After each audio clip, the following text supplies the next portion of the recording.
One day, we see a strange call from an unknown person calling a student named Yao and telling her to run quickly before they arrive. And suddenly everything turns upside down, and the world around her becomes one color, and some men appear coming out of the wall and start chasing Yao. Then the strange man talks to her and tells her to enter a certain door and lock it, and she actually does that, but they keep banging on the door until they break it. But the moment they enter, they don't find anyone, and we see Yao unconscious and a strange man carrying her, and he looks like the same one who was talking to her on the phone. And right from the start, we find the strange man facing a very difficult fight with some guys in suits who look like they belong to a dangerous organization, and it's clear they're here to kidnap the girl. And while we still don't understand anything, suddenly one of them attacks the hero at lightning speed and tells him to give the girl back now or it'll be the end of him, but the man stands there confidently, already expecting the attack, and boom, a huge explosion happens and buildings collapse because of the fight. And the hero responds with a quick move like he's programmed to fight. He lifts his hand to block the strike and at the same moment spins the other guy in the air, and before that guy realizes what happened, he's already on the ground seeing stars. But it doesn't end here. The rest of the gang starts surrounding the hero, one coming from behind, one from the side, and the third one lifting a strange device charging up with weird energy, but the man was one step ahead. Suddenly he launches a wave of energy like a small explosion, and everyone flies away, and the ones still standing are shaking and staring at him like they're witnessing a real war in front of them. And after he takes out most of the gang, only one guy remains who can't do anything, and the man takes out a watch and hopes everything works out this time, and suddenly the time on the watch changes and Yao wakes up at school not remembering anything. And her classmate tells her they need her help with something, so she goes with him and we see the watch on the desk.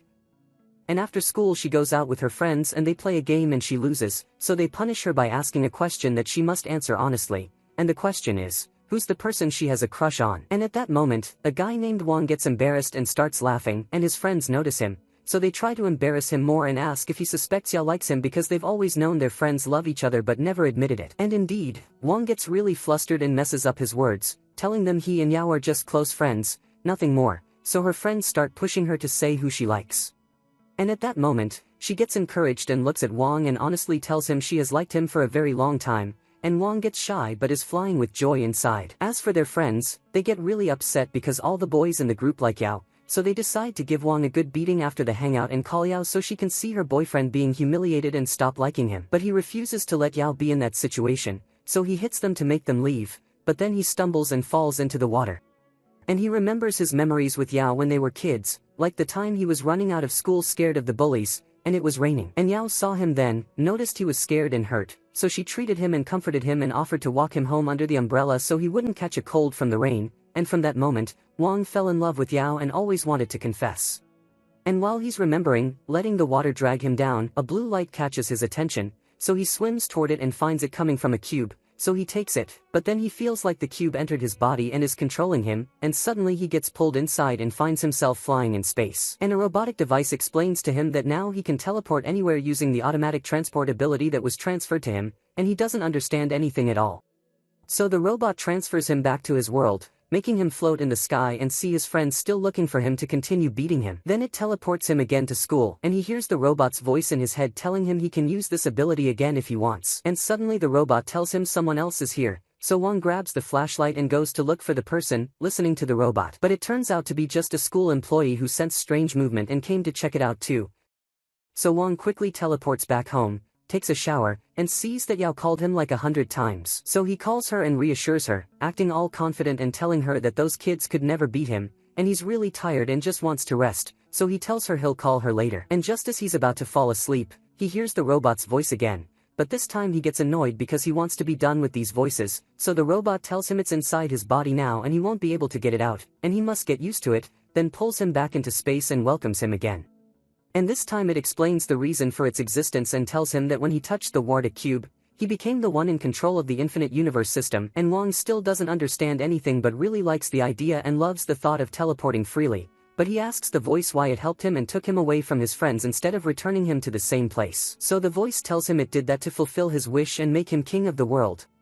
A few days pass and Wang tries to get used to his new power, and every night he goes out and trains a lot. But until now he still can't control the power well and talks to the voice in his head and asks it to transfer him to the other side, but the voice tells him that the energy in his body is almost finished and they need to save it for a bit. So he sits and rests and talks to the voice and tells it that he still has a problem with the idea of controlling the power itself and teleporting anywhere he wants without help. And he's afraid of the idea that one day he'll use the power, think of a place, and the power will teleport him to a high place, not on the ground, so he'll fall and die.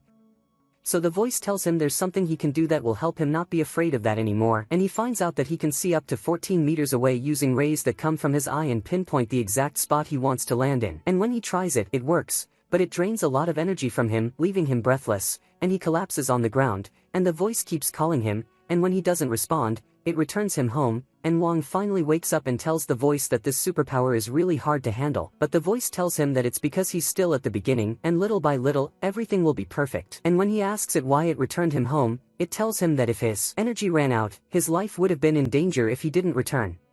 And when he wakes up and gets out of bed, he's surprised that the cube is next to him even though it told him it would stay inside his body and couldn't be removed. So the cube tells him that if it stays inside his body, it'll drain his energy, and if he dies, it'll die too. So it has to come out until his energy returns again. And Wong gets curious and asks the cube who made it and why. But the cube doesn't know anything about its identity, and even when it searches online, it finds nothing, and at that time Yao calls him and tells him they want to have dinner together. So he gets really excited but then remembers those guys he fought with. So he tells the cube that he needs to increase his energy and power as soon as possible in case he sees those guys again, to either get revenge or at least defend himself in front of Yao. So the cube tells him it's very simple and easy. What he needs to double his power and develop it is to absorb the energy from certain stones, and tells him about nearby examples like the crystal stone in their living room or his mom's diamond ring. But both are impossible to take or his mom will go crazy on him. So the cube suggests he goes down to the garden and dig in a certain spot, and there he'll find a stone that he can absorb energy from. So he flies straight to the garden holding the shovel and starts digging in the spot and manages to pull out a small stone and asks the voice how he'll absorb its energy. So it tells him to place it in his barrier and it'll absorb it. And when he does that, he feels his energy change 180 degrees and his strength increases massively. And when he asks the voice why, it tells him that he gained 2 points so he leveled up, and with every point his power and combat techniques will grow stronger and stronger, and very soon he'll become the king of the world. So he gets happy and goes back home to sleep. But he's surprised that he wakes up late, so he dresses very fast and ends the call on Yao, then rushes to school. And there he sees Yao and she's very upset with him for ending the call in her face. So he apologizes to her and tries to ease the mood, but at a very bad time, the cool guys he fought with enter and start looking for him. So he takes his book and hides his face behind it so they don't notice him, and Yao gets really worried about him, so she goes and talks to June, the leader of the gang, and asks him to leave her and Wong alone. But June starts mocking Wong in front of her and calls him a coward who hides behind her. So of course, Wong gets a surge of courage, removes the book from his face, walks up to June, grabs the hand he raised in his face, lowers it, and they pull at each other. So the teacher comes and tells them that if they fight here, both will get kicked out of school today. So June agrees with Wong to meet at 5 o'clock at the field next to the school.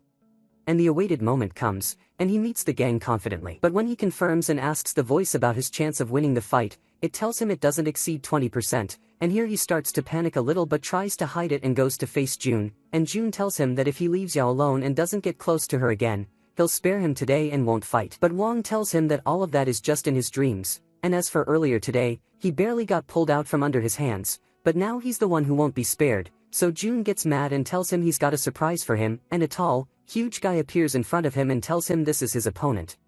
And the guy doesn't wait, he immediately starts throwing punches at Wong. But all Wong does is step back and let the big guy throw all his punches into the air, and they stay like that for about 15 minutes, and not a single punch lands on his face, not even one. The guy gets so tired and sweaty he can't even walk anymore. And the voice then tells Wong that this is his chance to land the final blow, and indeed, Wong listens and grabs the guy's leg, and boom, sends him flying into the air, and when he lands on the ground, he can't even lift a finger, and the strange thing is June starts laughing at what happened in a weird way, and Wong and even his friends are surprised. June then tells Wong that he only defeated their huge friend because he's just a smart kid, nothing more. But what will he do when the whole gang attacks him at once? And here Wong gets a bit nervous. The first one starts mocking Wong and provoking him, and then they begin to surround him, cornering him in the center of the field so he can't escape. But Wong doesn't run, doesn't flinch, and doesn't even speak. He stands still, eyes locked on theirs. Suddenly, the first one attacks, and that was the biggest mistake of his life. Wong dodges with a single move and lands a quick hit that knocks him to the ground. The rest rush in all together in a group attack, but Wong handles them and sees them moving in slow motion. Every hit incoming is blocked, and everyone who gets close takes a solid beating that sends him back. One gets grabbed by his shirt and flipped, another crashes into his friend, and a third flies and falls hard on the ground.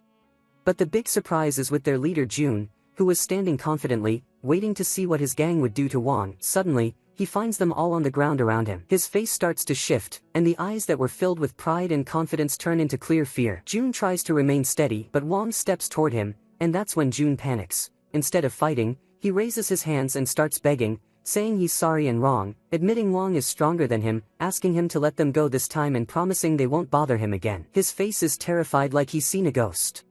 As for Wong, he starts laughing at the scene and feels victory and power, but that joy doesn't last because a few other boys show up, whose leader also likes Yao and had made a deal with June to team up and beat up Wong the last time. But now when they see June begging Wong, they start laughing at him and mocking him, calling him just a kid and weak, thinking that Wong won't last a second with them.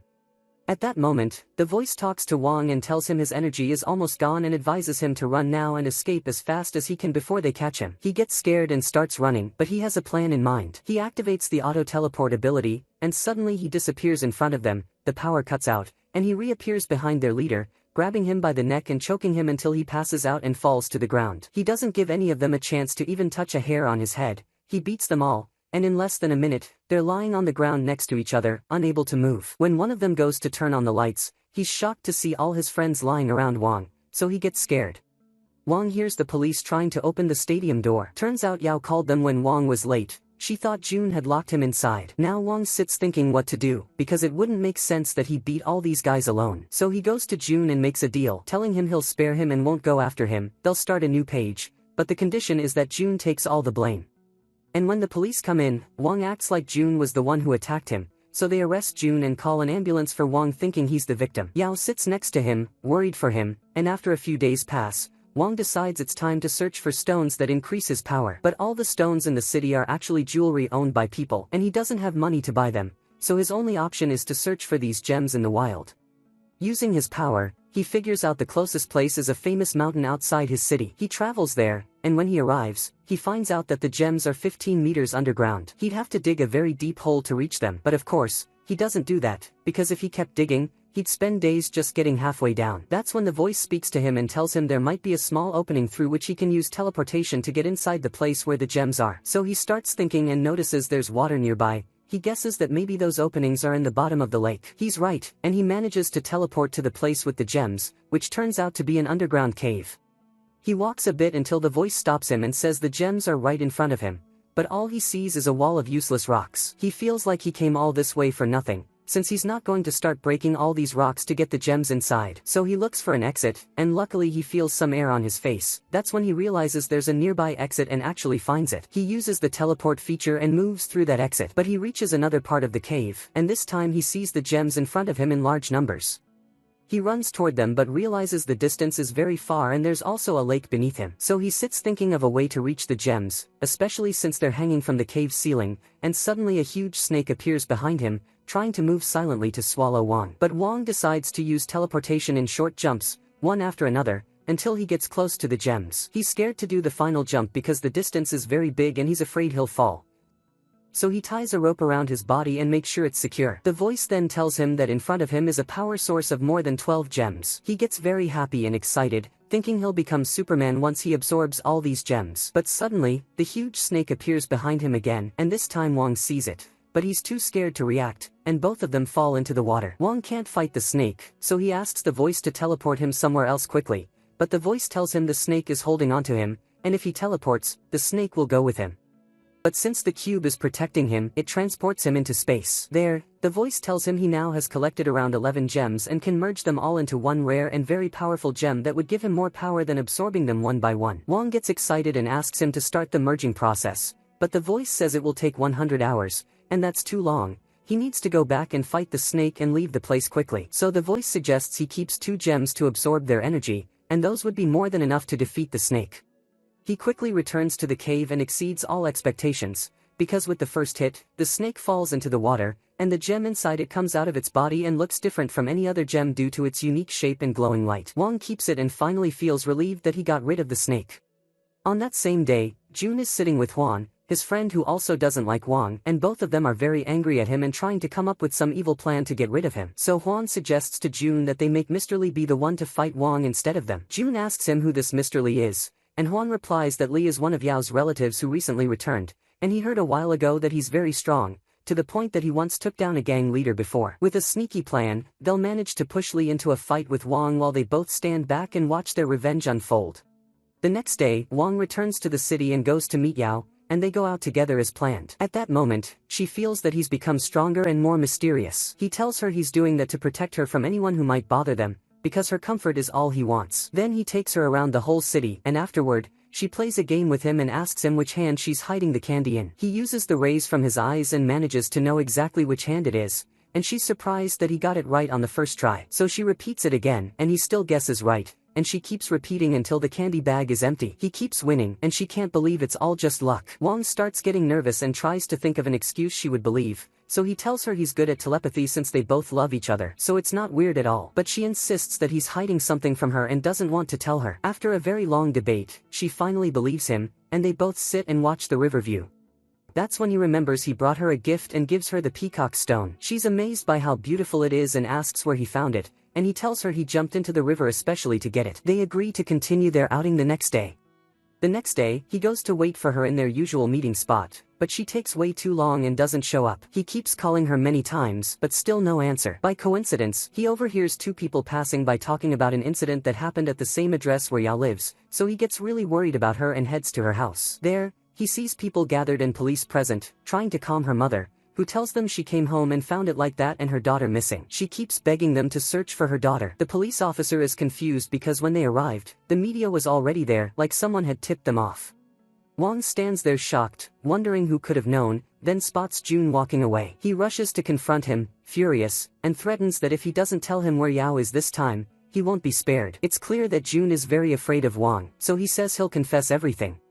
Meanwhile, we see the other guy, June's friend, tied up and being tortured by a man from the organization that originally tried to kidnap Yao. They found her location because of the foolish Huan, who made a deal with them to kidnap her, and that's exactly what they did, even kidnapping him too. The man starts interrogating her, asking what her relationship is with that guy who saved her, the one with extraordinary powers who defeated the organization. But she doesn't even know who the man is and doesn't remember seeing him before. The organization guy gets really mad and wants to hit her, but his assistant advises against it, saying she must be extremely important to Sure, and she's the only one who can help them lure him in or at least tell them the secret behind his strange power. She must be unharmed, not even a scratch, because if Sure shows up and finds her hurt, they'll be furious, and they won't last 3 seconds against him. The man agrees and decides to leave Yao alone.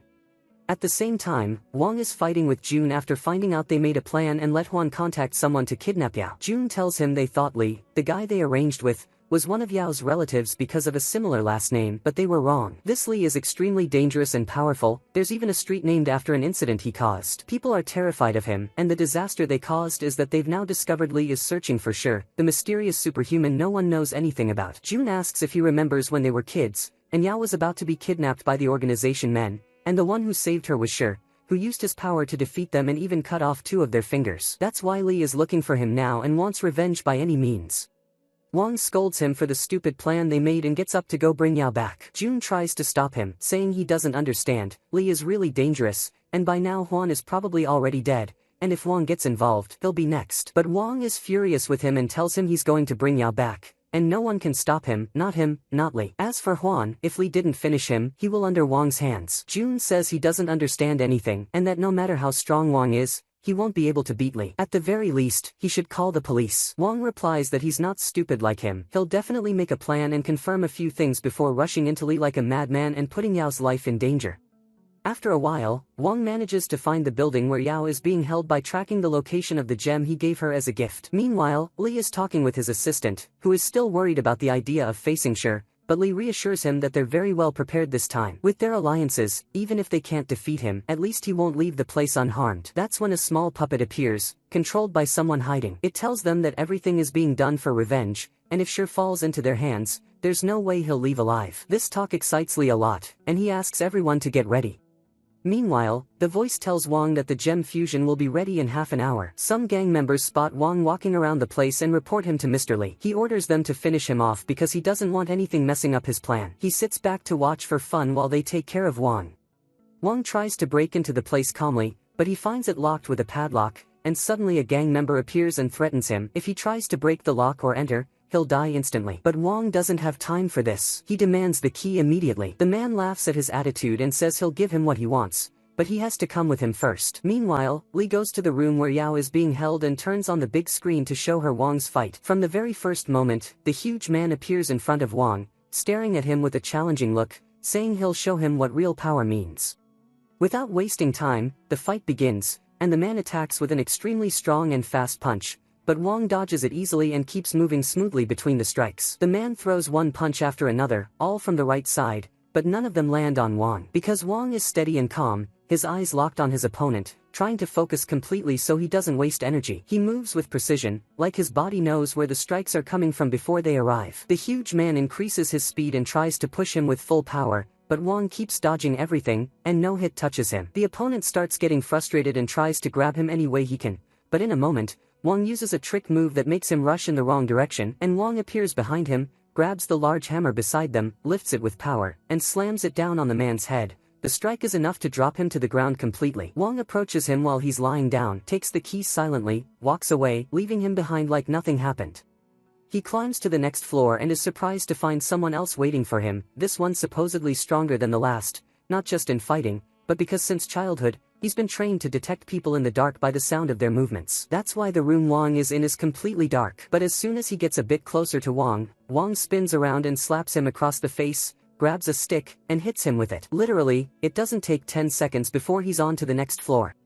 The assistant is watching his fights, shocked that Wang is still alive, but he's sure that once he reaches the third floor and meets Beowulf, he won't make it. Beowulf appears, an enormous man, broad back, and a body as solid as stone. Wang decides not to wait for an attack and thinks of striking first. He grabs a stick and rushes at him, but Beowulf suddenly turns, grabs the stick from Wang like it's a toy, yanks him by the collar with force, lifts him into the air, and starts choking him. Wang's face changes, his eyes tighten, his breath shortens, and for the first time, he's in a tough spot. Wang tries to escape, but it's no use. Boom! He takes heavy punches one after another, some to his chest, others to his face, and he can't fight back. This time, the fight is different. Wang is the one getting beaten, retreating, and has no choice but to endure until the fusion completes. He's counting the time in his head, every second crawling by, and every punch bringing him closer to the moment he's waiting for. Finally, that moment comes, the energy inside him explodes, his body starts glowing, his power rises, and stability returns to his eyes. He breaks free from Beowulf's grip with a quick move and hits him suddenly in the stomach. The man steps back in pain, anger visible on his face. Wang doesn't waste time, he jumps in the air and kicks him in the chest, sending the giant man crashing to the ground. Wang follows with another strike that shakes him, and after a few quick moves,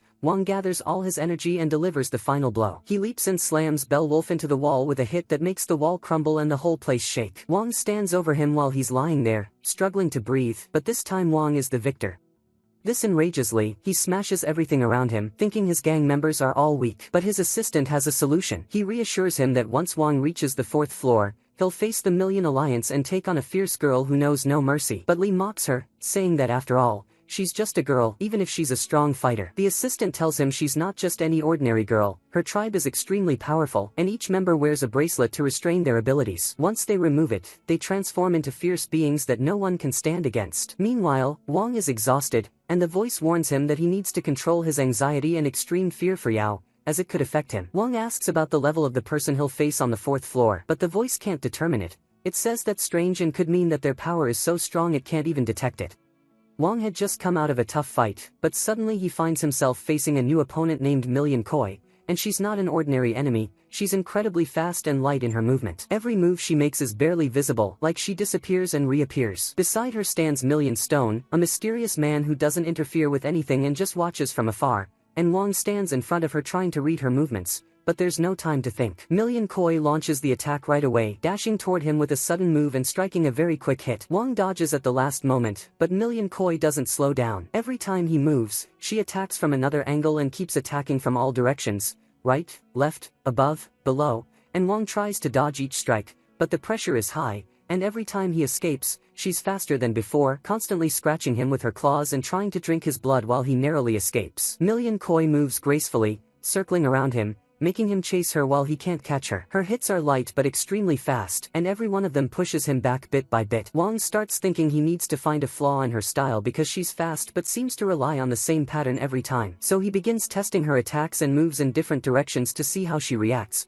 and every time he learns a new movement from her. Suddenly, he notices something important, that after every 3 quick strikes, she pauses for a tiny moment where her body slightly delays. In the next moment, Million Koi repeats the same pattern, and Wong takes the opportunity and quickly gets to her side and lands a direct hit on her shoulder. Million Koi backs off but doesn't fall, and Wong knows she's not done yet. She charges at him again, but this time Wong knows her moves. Every strike she throws, he counters with a stronger one. Now the fight becomes mutual, and Wong starts putting more pressure on her. The faster she gets, the closer he is to getting ahead of her. At one point, Million Koi tries to escape the fight circle, but he jumps into the air and hits her hard on the back, and Million Koi falls to the ground. Wong approaches her as she tries to get up, but she stumbles and falls again. Wong looks at her while breathing heavily, hoping she would calm down and stop fighting, but she transforms into a beast and wants to remove her bracelet to unleash her power and drink Wong's blood. But surprisingly, Million Stone is the one who stops her and tells Wong to calm down because her life would be in danger if she did that. Wong is surprised and asks Stone if he's going to stand up and continue the fight with him, but Stone tells him he's surrendered and will let him pass. So Wong asks him what can guarantee that if he leaves, Stone won't attack him from behind. So Stone tries to convince him that the Million Tribe never breaks a promise, but Wong doesn't believe him, so Stone pulls out the Million Coin, takes a drop of his own blood, and places it on the coin, telling him that this counts as a vow between them that can never be broken. Wong believes him and walks away, and then Stone contacts someone named Misha from their group and tells her to leave the place because their plan failed and Koi is injured, and they have to return. But Misha doesn't reply, and we see that someone knocked her out and took the headset from her and answers Stone instead. Meanwhile, Mr. Lee is furious and gets very anxious when he finds out that all his fighters were defeated and only the last alliance with Chu remains. But Chu decides to abandon him and skip the fight with Shi because he feels that Wong is a bigger challenge for him and he'll enjoy the fight more. Mr. Lee tries to offer him more money and beg him to stay and help him get rid of Shi, but Chu yells at him and threatens him with his power, telling him that no one can order him around or tell him what to do and what not to do, and he follows his own mind, and heads straight to Wong. Wong reaches the next floor but doesn't find anyone, so he thinks maybe they're done, but then hears a voice behind him, and when he turns around, he finds someone holding a strange-looking doll that talks. He asks the voice about the fighter's level, and the voice tells him he's at level 7, which is very weak, and also the doll beside him has a crystal inside with a slightly complex structure but still a low level, and that reassures Wong a lot. But there's something he doesn't understand. How can this be the last opponent he faces when every floor he goes up, the enemy level gets higher? Suddenly, Chu replies with a magical strike that sends Wong crashing into the wall and breaking it. He catches his breath with difficulty and tries to think and understand how Chu is at level 7. Chu laughs at him and tells him his combat level is very weak, so he developed his magical tricks and attacks using them, and the battle will be very interesting between them to see whose power will win. Wong, feeling tense, throws all the bottles beside him to hit Chu, but that was a very stupid move from him because the bottles break in a second. So Wong enters a heavy fight with Chu, a literal hand-to-hand and leg-to-leg brawl with insane speed. Chu fights like a missile, his hands faster than light thanks to his magic, and every move is calculated precisely. He lands hits on Wong one after the other without even pausing for breath. And Wong is getting hit, but he's not just watching, he's striking back with stronger blows at the same speed, and every time Chu extends his arm, he ends up taking a punch from Wong straight to the face. The fight is blazing, and the entire place around them is getting destroyed from the strength of the blows and the magic bursting with every hit. The walls are cracking, and the ground shakes beneath them. Each one of them is trying to prove they're stronger and won't fall easily. Chu thought he'd win easily, but Wong was different, smart and focused. At one moment, Wong takes an unexpected step and quickly moves toward the dust, throwing it into Chu's face like lightning, distracting him for a second. But that second is enough for Wong to jump on him and surprise him with a series of punches that shake him. Chu tries to recover, but every time Wong is faster and meets him with another blow that breaks him more and more, and the heat of the fight keeps rising. When Chu feels himself retreating, he disappears in front of Wong, and suddenly, his doll starts launching extremely fast magical attacks, and Wong barely escapes from them, then throws the doll away and slams it into the wall, making it fall and its magic disappear. Suddenly, a magic portal forms behind him, and Chu comes out of it and lands a blow to Wong's chest that makes blood come out of his mouth. Wong tries to hold himself up not to fall, so he grabs Chu's hair, but strangely, Chu starts begging him to let go of his hair because it's his only weak point. Wong seizes the opportunity, wraps Chu's hair around his hand, and boom, hits him with all his strength in the face, sending him flying and slamming into the wall, making him fall and not get up again. Wong thinks it's finally over and he's gotten rid of Chu. But suddenly, Chu speaks, and when Wong asks him how he's still alive, he tells him simply that all that beating was only enough to break his protection spell, and now he should be ready for what's coming. Suddenly, his hair turns white, and he transforms into a monster. His doll wakes up and moves at a speed literally faster than lightning and starts attacking Wong, and Wang can't even see the strikes, so he tries to run and escape quickly. But Chu and his doll go crazy, launching an unnatural amount of random attacks on him. He can't even dodge a single one. Chu grabs a rope and ties it to Wang's leg, swings him around the building, smashing every wall in the place. After that, Wang falls, opens his eyes with great difficulty, and Chu laughs like a maniac while Wang tries to get up and hold himself. But Chu casts another spell and throws it at Wang. Boom, a huge explosion happens in the place, and he thinks Wang is dead.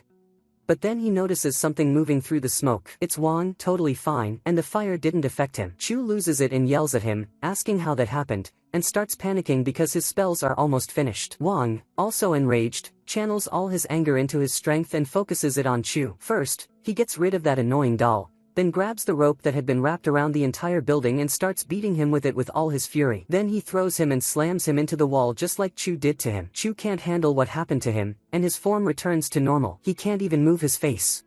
Meanwhile, Mr. Lee, after watching what happened, feels hopeless and scared at the same time because everyone he was relying on to help him defeat Sher was defeated before even facing him. His assistant enters and tells him they must escape now before time runs out, but Lee refuses to leave and insists on getting his revenge no matter what it costs. As for Wang, he walks away with great difficulty, barely able to see in front of him from exhaustion. But despite all that, just before Chu dies, he pulls the last bit of energy from the crystal inside his doll and uses it to escape from the building. Before leaving, he throws his last spell, which should be enough to finish off Wang while he escapes. But strangely, the spell doesn't work, and he's surprised to find Wang coming after him, but he doesn't know how to fly, so he falls without realizing. But at the last moment, Wang grabs a rope and swings toward Chu, hitting him. Chu, taking advantage of Wang losing control mid-air, triggers another explosion. This time Wang is seriously affected by the explosion and is about to fall to the ground and die. But he remembers Yao and that he's supposed to save her, and that gives him the strength to regain control of himself and push Chu toward the ground. They both fall at such high speed that the fire catches onto them, but Wang succeeds in making Chu hit the ground first. However, Wang has used up all his energy and pushes himself beyond his limits. Before he dies, the cube transfers him to space and gives him a bit of energy to make him able to stand again and sends him back.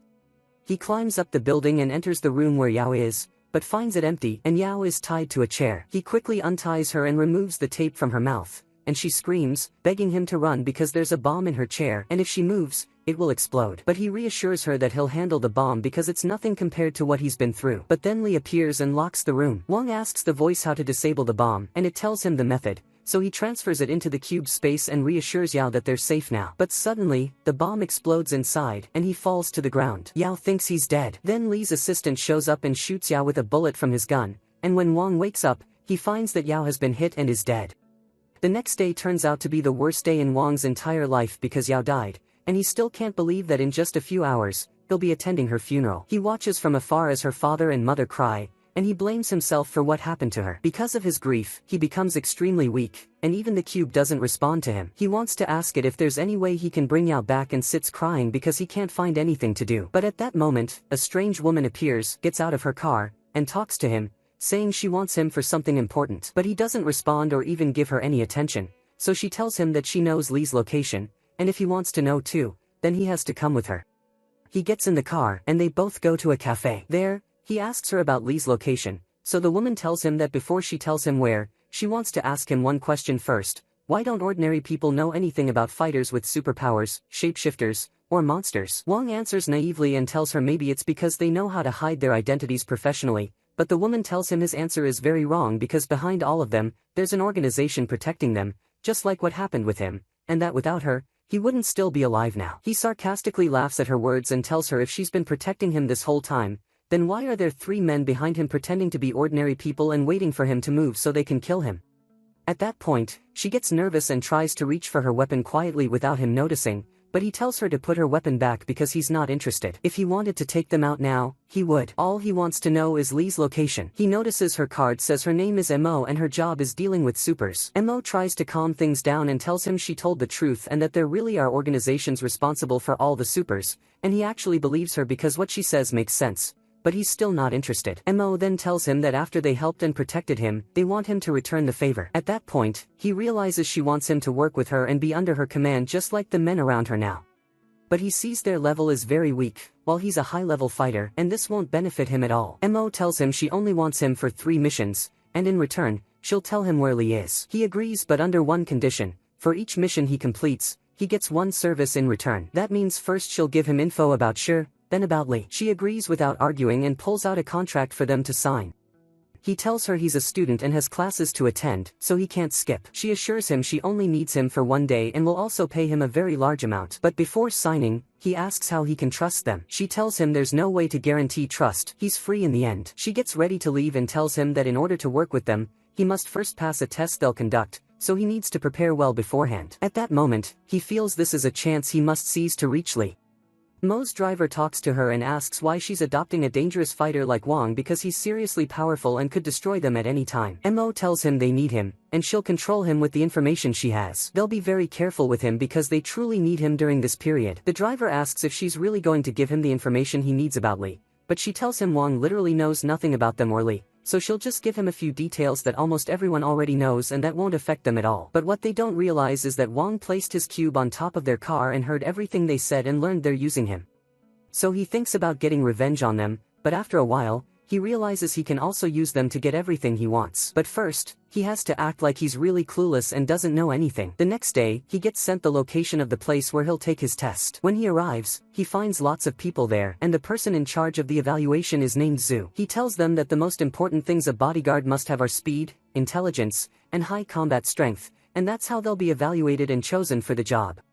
The first test begins, and they all enter a room with several games, and the goal of every game is the same, they must collect 10 points to win. But Wang feels there's a trick to it, and that they're probably cheating and not aiming for a real win but rather trying to see how the participants think. He enters a challenge against a guy who thinks he knows everything. They go to the game, and the girl puts a coin inside one of 3 cups and moves them around very fast, then asks them where the coin is. The guy challenging Wang says the coin is in the cup on the left. The girl then asks Wang where the coin is, so he uses his ray ability and finds out she's hiding it in her right hand. He tells her the coin is in her hand, she didn't put it in any cup. She shows her right hand and tells him it's empty. He tells her he knows it's all a trick, and for her to prove he lost, she must put both hands together and open them. She does exactly that, and the coin appears in her hand. She congratulates him because he won the game. Everyone becomes jealous and doesn't understand how he won. The guy who challenged him starts to suspect they're cheating and that the girl had 2 coins from the start, one she put in the cup, and the other stayed in her hand, and maybe the table had a hole where the coin dropped through. But when he checks, he finds nothing in the table. As for Wang, he had made winning this game worth the full 10 points, meaning if he lost it, he would have lost the entire test. But he wins and manages to get the job along with a few others. He goes to sit among them, and Zhu congratulates them on their victory and tells them to welcome Mr. Bao because he wants to say a few words. Mr. Bao enters and also congratulates them on their win and tells them he has prepared a dinner where they will all gather and talk for a while. He adds that there are still a few small tests, and whoever wins them will receive very valuable rewards. He advises them to stay focused and do their best, then says goodbye and leaves all the responsibility to Mr. Zhu and walks out. Zhu then tells them that their first reward has been transferred as agreed, which is an amount equal to about 3 million. But the surprise they didn't expect is that the 3 million will be divided among them, so they feel tricked from the beginning. They get ready to start the mission and ride in the car, and each one of them has a file with the secret details of the task they're supposed to carry out. The mission is to go to a specific country where a secret auction will be held, and an ancient mask will be sold there. Their objective is to retrieve that mask from Mr. Bao. In the papers, there is a picture of a jewel that looks ancient. Wang asks them the name of the jewel, and the girl with him tells him it's called obsidian. He feels like he's heard that name before. And indeed, he remembers that when the bomb exploded, the cube was trying to tell him something about obsidian. So he feels that working with the organization will help him learn many things he wanted to know, even though they are using and deceiving him. But in the end, there's a benefit. They arrive at the auction site, which brings together many wealthy people from different countries. The auction host begins speaking, welcoming everyone and telling them he won't drag out the intro. Instead of the usual boring opening, they'll play a game called the Golden Bell. Suddenly, part of the ground opens up, revealing a deep, dark pit. One curious guy leans in, trying to see anything down there, but he can't. Suddenly, the screen turns on, and they all see what's inside the pit, a massive crocodile with a small golden bell tied around its neck. The host, Dom, descends from the platform and tells them that the brave knight who can take the bell from the crocodile using only a sword and shield will win. And of course, the prize will be a huge pile of gold bars that would dazzle anyone. He adds the last condition to win the game. Whoever enters the cage isn't allowed to leave without the bell. Wang hears this and gets really annoyed, asking himself what this has to do with a bodyguard job. He feels like they only brought them here for entertainment, nothing more. Some volunteer fighters are already prepared, and the first one enters the cage. The crocodile is calm and sleeping, so the fighter takes advantage of that and suddenly attacks it. But the crocodile wakes up with an unbelievably fast reaction, not like any normal crocodile, and it attacks the fighter and swallows him whole. Everyone at the auction laughs and calls the fighter weak, but to Wang, he's not weak at all. There's clearly something wrong with the crocodile, because it's impossible for any crocodile to have that size and speed. And sure enough, Dom tells everyone present that the crocodile, Nicholas, isn't like any regular one because it's been genetically modified by their company. That's why they increase the reward by 30%. One of the wealthy guests orders his assistant to fight and bring him the prize. The assistant tells him he'll do anything for his sake and prepares to enter the cage. Wang is shocked by what the fighter did and calls him an idiot for putting his life in danger. One of his co-workers tells him it's not as easy as he thinks. If no one volunteers to participate, they'll choose someone at random. And since the rich man only has one fighter with him, that man had to fight.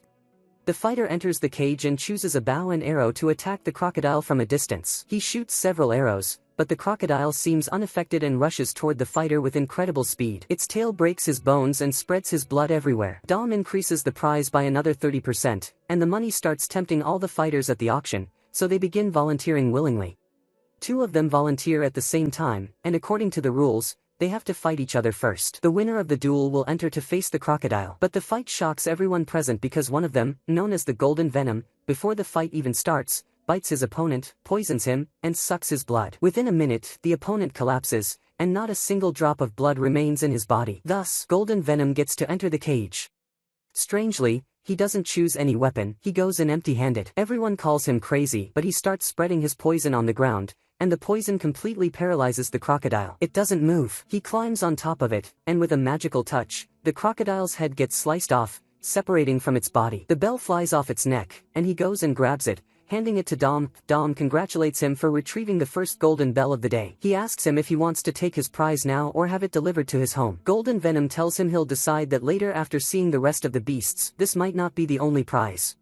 Everyone at the auction asks Dom to continue his game because they're having so much fun. Dom has another surprise prepared and tells them that this time, the beast is very special. Suddenly, the pit lights up in red as a warning for what they're about to witness. Out comes a terrifying creature, a mix between the agility of cats and the strength of bears, genetically enhanced with very advanced technology from the company. They call it Tau 17. Everyone stares at the creature in fear because it's nothing like any beast they've seen before, and this time, the competition is going to be completely different.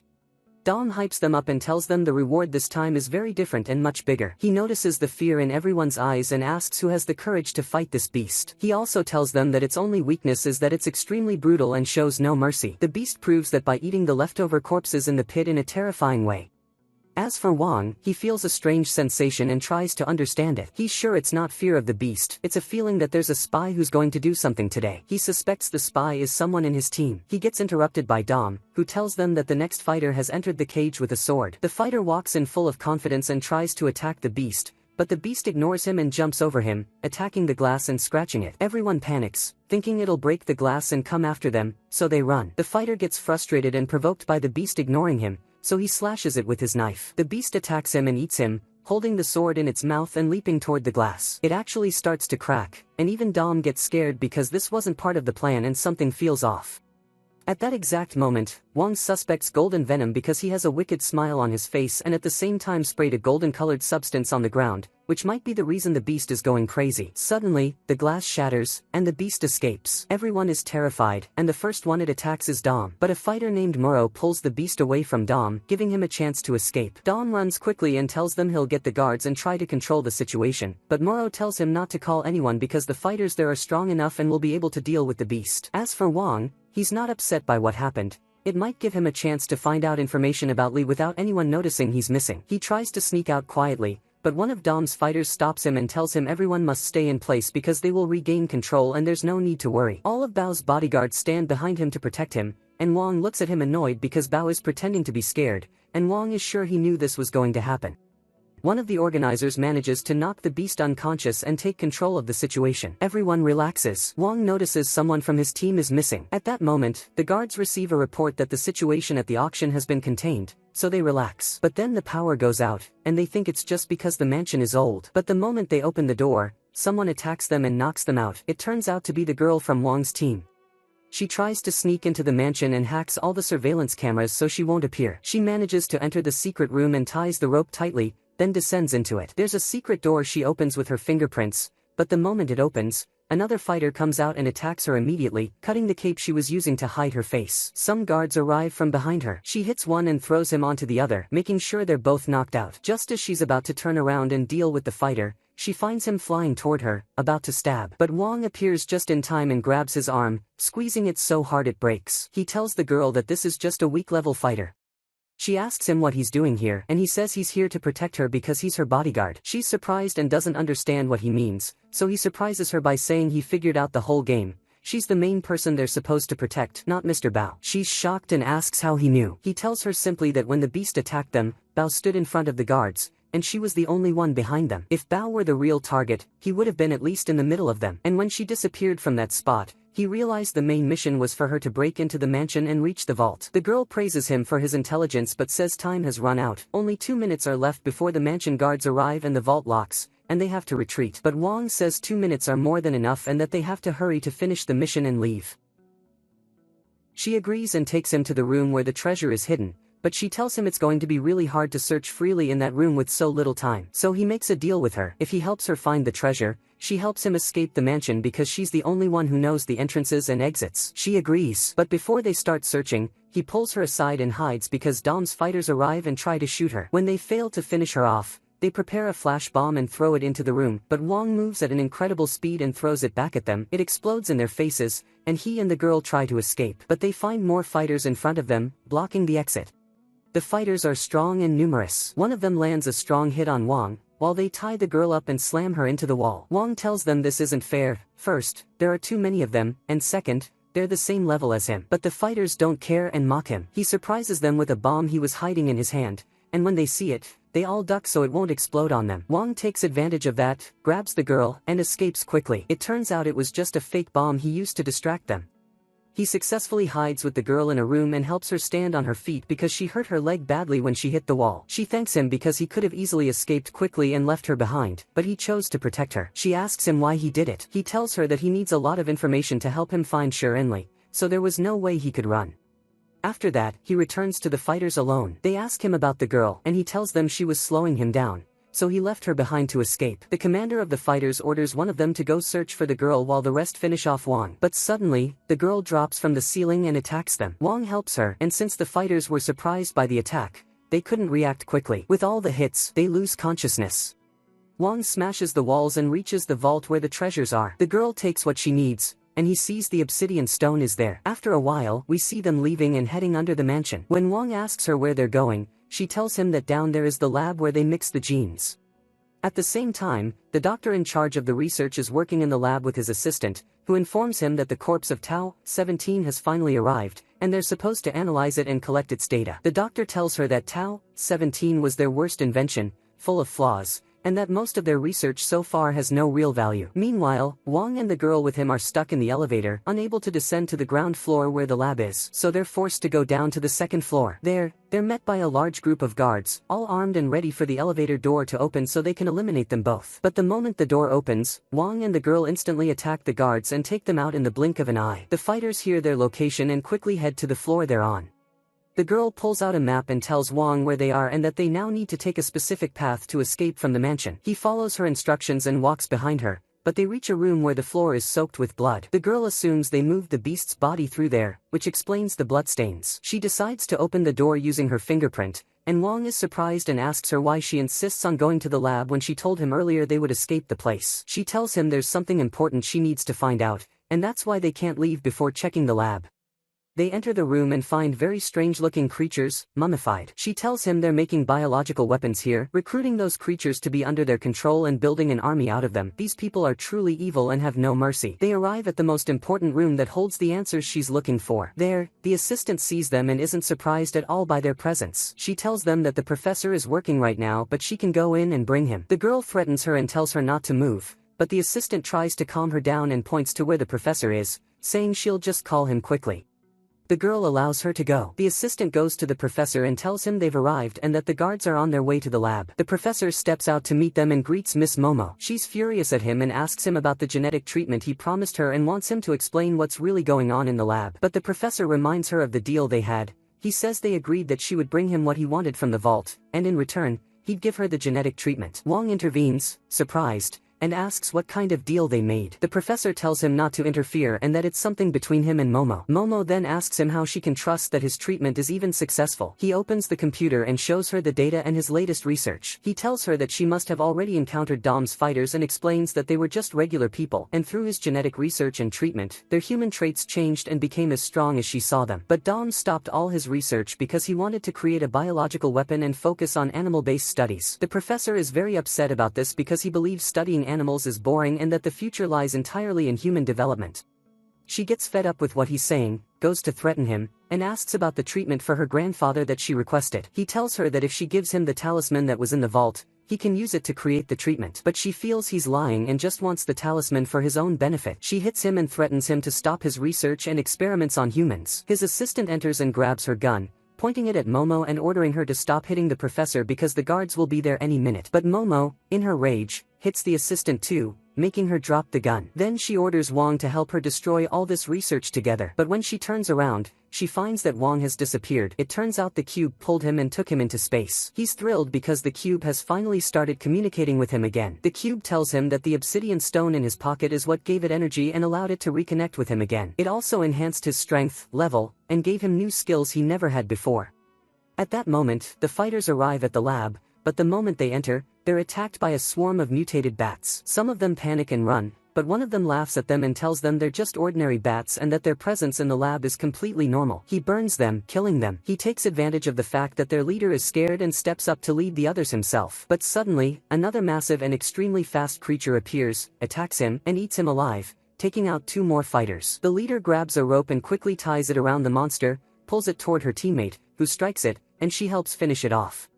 Meanwhile, Momo tries to leave the place and follows the path shown on the map, but she's shocked to find the path blocked, with no idea where to go. When she tries to turn back, she's surprised to find the fighters behind her. They were the ones who closed off the path to trap her. The leader charges at her with incredible speed. Momo deflects all her strikes, but she's not strong enough to counterattack. The leader puts a strange substance on her rope, and when she hits Momo with it, it paralyzes her and leaves her unable to move. She orders the second fighter to go finish off Momo while she's restrained. But before he does, the leader decides to tell her a story. She says that ever since they were kids, they were kidnapped and held in this lab, subjected to daily experiments until they reached their current strength. No one ever came to help them. They were forced to follow the orders given to them, but now, for them, it's become fun, a hobby they enjoy. Momo, who was about to sympathize with them, changes her mind and promises them she will wipe them out.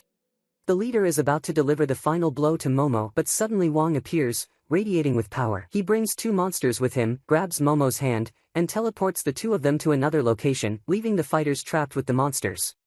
As for Momo and Wong, they reach the place that will lead them out of the mansion, but they suddenly encounter a strange person. Only Momo recognizes him. She tells Wong that his name is Likey, and he's not supposed to be here right now. Likey tells her that he was supposed to travel abroad for an assassination mission, but once he found out they were here, he decided to come meet them himself. Wong doesn't feel comfortable with Likey at all and asks the voice about Likey's strength. The voice warns him, saying Likey is very powerful, but his strength is hidden. Either way, he's much stronger than Wong. Likey approaches them and speaks calmly to try and control their minds. He nearly succeeds with Momo, but Wong senses the trick and snaps her out of it quickly. That's when the fight begins, and Wong jumps into the battle against Likey with all his strength, knowing he's facing a very tough opponent. He attacks him bravely and stabs his iron arm with a knife. The fight heats up even more, and Likey doesn't wait. He grabs Wong, spins him around like a toy, makes him dizzy, and then hits him with a force that would break anyone else. But Wong doesn't give up, and Momo steps in to help at just the right moment. Wong starts appearing and disappearing around Likey at a speed that confuses him. He keeps distracting him and tries to cut him, and finally, Wong manages to slash his face. Momo tells him they can run now and take advantage of the moment, but Wong completely refuses. He talks to the cube and asks it to merge the weapons to create a powerful one. The cube tells him that the fusion will affect his skills and he won't be able to control them well. Wong zones out for a moment. Unfortunately, that's all Likey needs to launch a swift attack. Wong tries to defend himself, but the blows are brutal. Momo tries to help again, but Likey grabs her by the hair and throws her away. Wong tries to get up but is struck again. He orders Momo to run while he distracts Likey, and that's exactly what he does. Likey chases Momo and almost catches her, but Wong arrives at the last second and stops him. Likey gets angry, hits him hard, and draws his sword to finish him off. But Momo steps in front of him and defends Wong. Likey grabs her and lands a heavy blow that knocks her out. Then he pins Wong to the wall and strikes him hard in the stomach. Wong, while pinned, asks the cube how long the fusion will take. The cube says it's almost done, but suddenly everything goes wrong, the fusion fails, and the weapon is about to explode in 20 seconds. Wong has to get rid of it quickly. He pauses to think, then makes his decision. He charges at Likey and stabs the weapon into his arm. Likey goes crazy and hits him, sending him flying. Momo runs to help him, and then the explosion happens. Boom, the weapon explodes, freezing everything around. The cube warns Wong that Likey's power is increasing in a strange way and that the ice is going to explode. So Wong doesn't wait. He grabs Momo and escapes with her. They both fall into the water and successfully escape death. Later, Wong meets Momo again. She asks him to join the Superhumans tournament and be on her team. He refuses at first, but when she offers to tell him where Shur is, he agrees immediately. He remembers Yao and promises her that he'll find Shur and learn the way to bring her back from death.